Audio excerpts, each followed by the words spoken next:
তো আমি সৈকত চলে এসেছি আবার একটা নতুন ভিডিও নিয়ে। আর আজকে আমার বিষয় হচ্ছে যে রিয়াকশন ভিডিও। তো রিয়াকশন ভিডিও কি, ধূমকেতু পোস্টার অ্যানাউন্স করে দিয়েছে এবং এটাও অ্যানাউন্স করে দিয়েছে 14ই আগস্ট এই সিনেমাটা রিলিজ হবে। তার মানে একটা বিশাল বড় চ্যালেঞ্জিং নিতে চলেছে।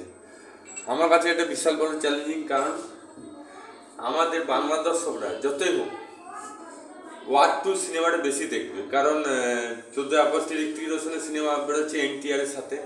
এবারে NTR এর ফ্যান ফলোয়িং এবং Hrithik Roshan fan following huge পরিমাণে হবে। এবং 14 আগস্ট শুধুমাত্র যে একটা সিনেমা ওয়ার 2 সিনেমা তা নয়, তাছাড়া দিল্লি ফাইল বলে একটা সিনেমা আসতে চলছে, দিল্লি ডকুমেন্টারি ফিল্ম। সালমান খানের ওয়ান্টেড 2 সিনেমাও রিলিজ হতে চলেছে সে একই দিনে। এবার এটা খুব চাপের হয়ে যাচ্ছে ধূমকেতু সিনেমাটা, কারণ সেখানে সাকসেস পাওয়া, কারণ আমাদের বাংলা দর্শকদের ভরসা নেই, বাংলা মুভি দেখতে চাই না খুব একটা। যদিও এখন রেসপন্স ভালো দিচ্ছে, তবুও একটা বিশাল বড় চ্যালেঞ্জিং হয়ে যাচ্ছে।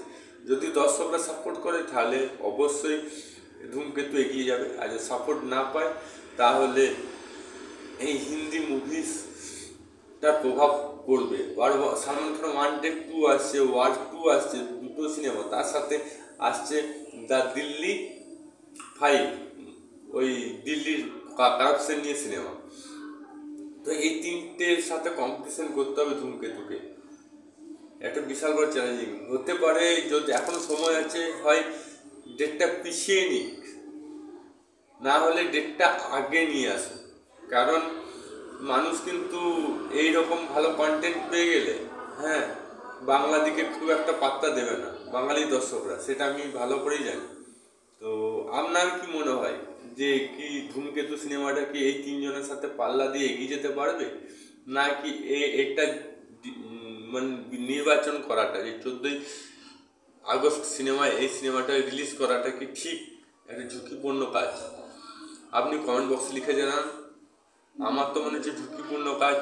আর যদি ভিডিওটা ভালো লাগে তো লাইক করুন, চ্যানেল তাহলে সাবস্ক্রাইব অল বাটন প্রেস করুন, ফেসবুকে থাকলে পেজটা ফলো করুন। আবার দেখা হবে নতুন কোনো ভিডিও নিয়ে।